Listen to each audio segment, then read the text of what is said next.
Vehicle अभी अपने सामने है और किस तरीके की फ्रंट प्रोफाइल रहती है ये एक बार आप चेकआउट कर लीजिए। VF9 और अभी प्रेस कॉन्फ्रेंस ही चल रही है, ब्रांड अनाउंस ही हो रहा है बिल्कुल आज इंडिया के अंदर। कल 17 तारीख थी लेकिन कल प्रेस कॉन्फ्रेंस नहीं की थी, तो आज 18 तारीख को कर रहे हैं अपनी प्रेस कॉन्फ्रेंस और आज ब्रांड इंट्रोड्यूस हो रहा है इंडिया के अंदर। और अभी हमारे सामने इनका ताज़ा प्रोडक्ट खड़ा हुआ है VF9, जिसकी फ्रंट प्रोफाइल को अभी आप देख रहे हैं। एक लग्जरी लेमोजिन की तरह आप इसे कह सकते हैं, MPV कार की तरह आप इसे मान सकते हैं, जिसमें सबसे ज़्यादा इंटरेस्टिंग है इसके हुड का पार्ट जिसे आप देखेंगे तो यहाँ पर एयर फ्लो को इस तरीके से इंटेक अंदर की तरफ करने के लिए यहाँ पर बनाया गया है। किस तरीके से बोनट के डिज़ाइन को, जिस तरीके से आपने पहले भी देखा XEV B6 में आपने देखा था महिंद्रा की, उस तरीके का डिज़ाइन पैटर्न यहाँ पर इस्तेमाल किया गया है इसके बोनट में। इसके अलावा ऊपर की तरफ फ्रंट कैमरा एडास के लिए यहाँ पर दिया गया है इसके ग्लास पर।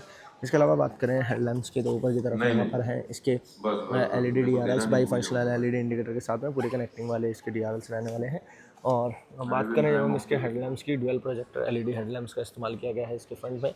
और यहाँ पर भी एयर फ्लो जो कि बोनट से आने वाली हवा है उसे इस तरीके से यहाँ से एयर का फ्लो जाएगा और यहाँ से विंडशील्ड पे ऊपर की तरफ चला जाएगा। इस तरीके से डिज़ाइन किया गया है पूरा। और सेंटर में विनफास्ट का लोगो आपको देखने के लिए मिलेगा। फ्रंट में parking sensors, front view camera वगैरह आपको देखने के लिए मिलेंगे। यहाँ पर यह है इसका फ्रंट व्यू कैमरा, इसके अलावा फ्रंट पार्किंग सेंसर्स। और नीचे लोअर ग्रिल के पार्ट को देखेंगे तो यहाँ पर क्रोम फिनिश और पियानो ब्लैक फिनिश का इस्तेमाल है। रेडार की सेंटर में प्लेसमेंट आपको मिलेगी, यानी कि लेवल 2 एडास सिस्टम भी इस गाड़ी के अंदर आपको ऑफर किया जाने वाला है। इसके अलावा जो इंटरेस्टिंग पार्ट है एयर फ्लो, वहाँ आपने देखा, इसी तरीके से यहाँ भी ये पूरे आपको साइड में मिलेंगे एयर फ्लो के लिए। यहाँ पर एक रिफ्लेक्टर की प्लेसमेंट। और बात करें साइड प्रोफाइल की, जो कि ये कुछ रहने वाली है व्हीकल की साइड प्रोफाइल। और बात करें टायर साइज़ और एलॉय के बारे में तो आपको बता दूं कि इस गाड़ी के एलॉय का साइज़ रहने वाला है, गैस कीजिए कितना होगा भाई साहब, 21 इंचेस का साइज़ रहने वाला है इसके एलॉय का। और जिस तरीके से इलेक्ट्रिक कार्स में हमने देखे उस तरीके के यहाँ पर इसमें एलॉय व्हील आपको देखने के लिए मिलेंगे। 275/40 का यहाँ पर रहने वाला है टायर साइज़ और 21 इंचेस का एलॉय का साइज़ रहेगा। बाकी ये चीज़ देख रहे हैं ना आप, अप्रोच एंगल, ये अप्रोच एंगल कितना है, इतना अप्रोच एंगल है कि मैं अपने जूते को अगर थोड़ा सा ऊपर करता हूँ तो ये टच हो जा रहा है। यानी कि अप्रोच एंगल जो है ना इस व्हीकल में आपको काफ़ी ज़्यादा कम देखने के लिए मिलेगा। बाकी पार्किंग सेंसर्स आपको साइड में भी दिए गए हैं। ओवरऑल 6 पार्किंग सेंसर्स आपको इसमें देखने के लिए मिलेंगे। इसके अलावा क्या कुछ है, इसके अलावा फेंडर पर मिलेगा आपको इसका चार्जिंग सॉकेट। जी हाँ, यहाँ पर दिया गया चार्जिंग सॉकेट, फास्ट चार्जिंग को भी ये सपोर्ट करने वाला है। इसके अलावा बात करें साइड मिरर्स की तो यहाँ पर साइड मिरर्स मिलेंगे आपको बॉडी कलर में, नीचे पियानो ब्लैक फिनिश, यहीं पर टर्न इंडिकेटर्स और 360 डिग्री कैमरा के लिए कैमरे की प्लेसमेंट आपको मिल जाएगी। और रूफ पर देख लीजिए जी, आपको एक यहाँ पर देखेंगे तो मून रूफ है या पैनोरामिक सनरूफ है, वो एक बार अंदर जाकर हम डिसाइड करेंगे अंदर से देखने के बाद। और बाकी क्या कुछ है, साइड प्रोफाइल एक बार ओवरऑल चेकआउट कीजिए किस तरीके की रहने वाली है। ये रहती है व्हीकल की ओवरऑल साइड प्रोफाइल, जिसमें ए पिलर आपको दिया गया पियानो ब्लैक फिनिश में, बी पिलर पर भी पियानो ब्लैक फिनिश आपको देखने को मिलेगी। बड़े बड़े साइज़ के ग्लास दिए गए हैं। फ्लैश डोर हैंडल्स यहाँ पर आपको मिलते हैं इस तरीके से। और इसी तरीके से रियर में भी दिए गए हैं जिन पर क्रोम एलिमेंट का सिल्वर फिनिश का इस्तेमाल है। विनफास्ट का लोगो वगैरह आपको देखने को मिलेगा। बड़ा सा मिलेगा आपको यहाँ पर एक वाटर ग्लास पैनल और फ्रंट और रियर दोनों में ही डिस्प्ले है। फुट पैड्स यहाँ पर दिए गए हैं, जबकि गाड़ी की जो ऊंचाई है वो बहुत ज़्यादा नहीं है, लेकिन उसके बाद भी लग्जरी बनी रहे इसीलिए यहाँ पर फुट पैड्स भी दिए गए हैं। और यहाँ पर मिलेगा आपको ग्लाइडिंग का पार्ट, जो कि यहाँ पर थोड़ी सी सिल्वर फिनिश का इस्तेमाल गाड़ी में यहाँ पर किया गया है। एक बार चेकआउट कर लेते हैं गाड़ी की रियर प्रोफाइल को और वहाँ पर चेकआउट करते हैं क्या कुछ है।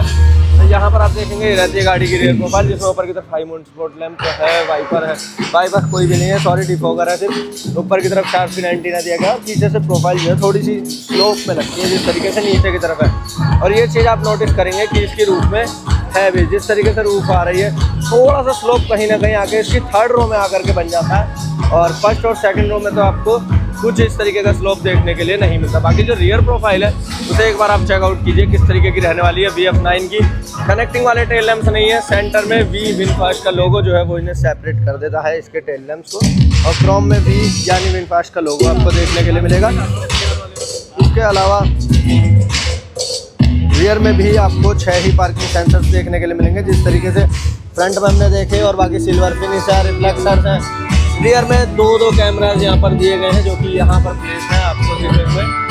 और बाकी क्या कुछ है, रेडार वगैरह की प्लेसमेंट तो कोई भी यहाँ पर नहीं है, लेकिन वाइपर की प्लेसमेंट जरूर यहाँ पर दी गई है। ये रहती है ओवरऑल रियर प्रोफाइल। VF9 का लोगो यहाँ पर देखने के लिए मिलेगा।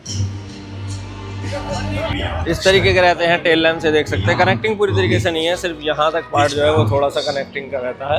इसके अलावा और कोई भी पार्ट यहाँ पर गाड़ी का कनेक्टिंग का नहीं है। बस गाड़ी अभी ओपन है, अभी इंटीरियर को भी एक्सप्लोर करेंगे। एक बार फ्रंट से भी दिखा देता हूँ आपको DRLs वगैरह किस तरीके से रहते हैं। ये रहती है व्हीकल की ओवरऑल यहाँ पर फ्रंट प्रोफाइल, जिसमें आप DRLs और इसके LED प्रोजेक्टर हेडलैम्प्स को देख सकते हैं किस तरीके के यहाँ पर रहने वाले हैं।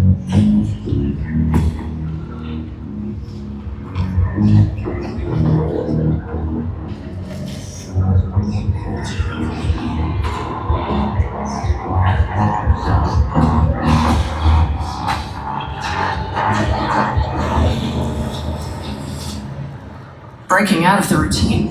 Never felt bad. VF9। और अब चलते हैं गाड़ी के इंटीरियर की तरफ। इंटीरियर जल्दी से आपको एक बार एक्सप्लोर करा देता हूँ किस तरीके का रहने वाला है। यह गाड़ी का इंटीरियर, बड़े साइज़ का इंफोटेनमेंट सिस्टम, ब्लैक और ब्राउन पूरी तरीके से इंटीरियर यहाँ पर आपको देखने के लिए मिलेगा। और इस तरीके का डैशबोर्ड ड्यूअल टोन में, ड्यूअल का 3 टोन ही मानिए। और सेंटर में यहाँ पर दिए गए हैं सेंट्रल कंसोल में इसके कुछ कंट्रोल्स और ब्राउन सीट अपहोल्स्ट्री, यहाँ पर बड़ा आर्मरेस्ट, बड़ा सेंट्रल कंसोल। इसके नीचे भरपूर स्पेस आपको जरूर देखने के लिए मिल जाएगा। और ऊपर की तरफ मून रूफ दी गई है, सनरूफ कोई भी नहीं है। सेकंड रो में एक बार देख लेते हैं यहाँ पर किस तरीके का इंटीरियर है। ये रहता है सेकंड रो में इंटीरियर, और 2 कैप्टन सीट्स ही दी गई हैं सेकंड रो में। और सेंटर में मिल जाता है आर्म रेस्ट यहाँ पर। और इसके अलावा थर्ड रो में भी क्या कुछ है वो भी देख लेते हैं एक बार। थर्ड रो में स्पेस भाई इतना कंजस्टेड है, ज़्यादा कुछ बेहतरीन सा स्पेस मुझे देखने में नहीं लग रहा है। और आपको एक सोफ़ा सीट कनेक्टिंग वाली मिलती है, यानी कि 2+2+3, यानी कि 3 2 5 और 2 7, 7 सीटर गाड़ी ये रहने वाली है इंडिया के अंदर। और बाकी इस तरीके का रहेगा। आर्मरेस्ट वगैरह है सेकंड रो में, थर्ड रो में। और सेकंड रो में क्या है, AC वेंट्स वगैरह कहाँ दी। नीचे एक बड़ी स्क्रीन भी यहाँ पर देखने के लिए आपको मिलेगी इसकी सेकंड रो में। और USB पोर्ट्स वगैरह यहाँ पर देखने के लिए आपको मिल जाएंगे। तो ये कुछ रहता है गाड़ी का इंटीरियर। नहीं देखा तो ध्यान से देख लीजिए, आर्मरेस्ट वगैरह इस तरीके के। और अगर ढंग से ही देखना है इंटीरियर, यहाँ से भी मैं लीजिए एक बार दिखा देता हूँ किस तरीके का रहता है। इतना ही अभी दिख पाएगा क्योंकि भाई साहब इंटीरियर अभी गाड़ी का जो है वो पूरी तरीके से रिवील नहीं किया है। रिवील करने क्या है यार, उल्टे हाथ की गाड़ी है, मतलब उल्टे हाथ पर स्टीयरिंग व्हील है। बैटरी कैपेसिटी वगैरह यहाँ पर आपको दिखा देता हूँ। 123 kWh का बैटरी पैक इस गाड़ी के अंदर दिया गया है। और गाड़ी की लेंथ जो है 5.12 mm की यहाँ पर रहने वाली है करीब करीब। और फ्लिप डोर हैंडल्स यहाँ पर हैं। ये रहता है ओवरऑल इंटीरियर, ये देख लीजिए फिर से। ये रहता है गाड़ी का interior. Infotainment system, steering wheel, 2 spoke यहाँ पर रहने वाला है। सेंट्रल कंसोल में क्या कुछ है, वॉल्यूम नॉब, सभी का इंटीरियर काफ़ी हद तक सिमिलर सा लगा हुआ है। वही है, इस इंफोटेनमेंट सिस्टम वगैरह का साइज़ वगैरह यहाँ पर थोड़ा सा बढ़ जाता है, ये है। बाकी सेकंड रो में ये कुछ रहने वाला है गाड़ी का इंटीरियर। मैंने बताया सेंटर में एक बड़ी स्क्रीन दी गई है। और ऊपर AC के कंट्रोल अगर आपको दिख पा रहे हैं तो वहाँ पर दिए गए हैं, लाइट्स वगैरह। और थर्ड रो में अच्छा खासा ठीक ठाक सा नॉर्मल सा स्पेस यहाँ पर आपको देखने के लिए मिलने वाला है। बाकी टेल लाइट्स वगैरह ये कुछ रहने वाली हैं गाड़ी की। और इसके अलावा क्या कुछ है, विनफास्ट का लोगो यहाँ पर एक छोटा सा। और DRLs ये रहेंगे, ये गाड़ी के DRLs। और सभी में सेम ही है, VF9 हो, VF7 हो या VF6 हो, 8 हो, कोई भी हो, सभी में फ्रंट प्रोफाइल जो है वो ज़्यादातर गाड़ियों में सभी में सेम ही देखने के लिए आपको मिलने वाली है। बाकी गाड़ी आपको कैसी लगी लाइक और कमेंट करके जरूर बताएगा। वीडियो अच्छी लगी लाइक शेयर करना ना भूलें। इसी तरह के इंटरेस्टिंग वीडियोस के लिए चैनल को सब्सक्राइब जरूर कर लें, प्रेस कर दें बेल आइकन।